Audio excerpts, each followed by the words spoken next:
And if you were elected, how do you hope to resolve the electricity problem in Nigeria? I dey always go to places where people dey do the right thing, so I go fit learn wetin they dey do. My people, this one na Peter Obi talk this one. Una remember say e get when he been travel go Egypt and he talk say he wan go study their electricity, wetin dey make them dey get better light. Yes, so now people come dey blast am, people come dey say wetin dey make am travel, dey talk so many things. Peter Obi don come out to clarify the issue, to make people know why he make that journey and the better things wey come out from that journey. But before I play the video for una, I welcome una to Real Gist Online TV. And as una dey watch the video, no forget say una go share am so that other people sef go fit watch am. Oya na, make una watch the video. You went to Egypt, and your agenda, as you said, was to look at what Egypt did differently in terms of electricity. So what did you learn on that trip? And perhaps, what is the take home for you? And if you were elected, how do you hope to resolve the electricity problem in Nigeria? How long can it take you? First and foremost, let me start by referring you to go and read both what the Lee Kuan Yew of Singapore said and the ruler of Dubai. Ruler of Dubai, their own being recent, he said what he does is to learn from other countries what they're doing right and bring it back to Dubai and do it right. So for me, I go to where I think people have done the right things to learn. Egypt, Vietnam and India have deployed the fastest electricity program in the past 5 years.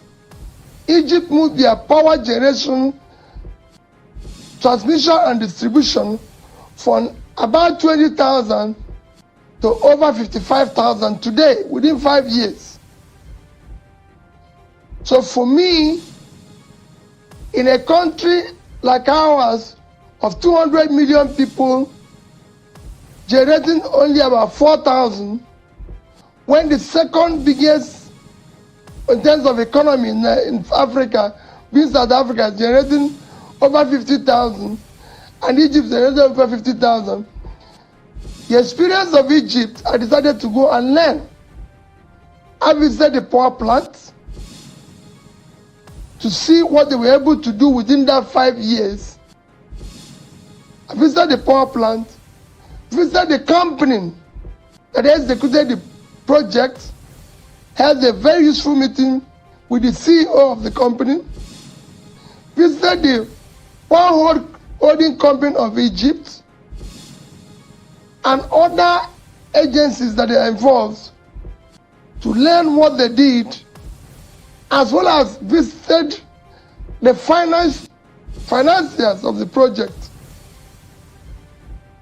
What they were able to do, all I can tell you, can easily happen here.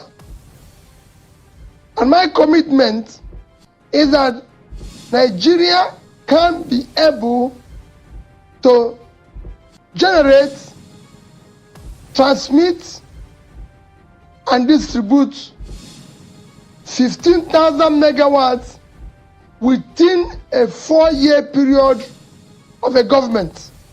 Because in Egypt, their target was 5 years, but the way the plans were executed, they were achieved under 3 years.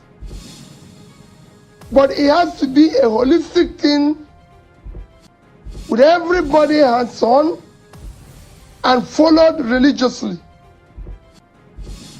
It was an easy thing, and I spoke to everybody, like I said, from the construction company to the power holding company to the financiers and everything.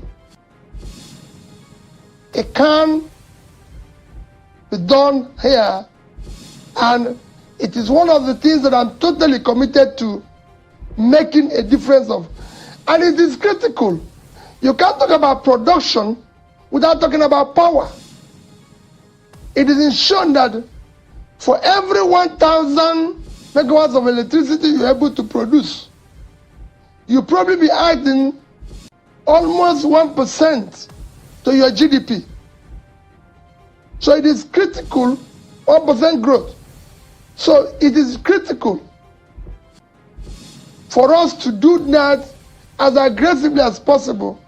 Nigeria today, with our population, and if we're going to make any meaningful step in being productive, requires at least 30,000 megawatts of electricity. It will be difficult, but I assure you that we will achieve half of that as quickly as possible. Real Gist Online, the best place for news and entertainment around the world.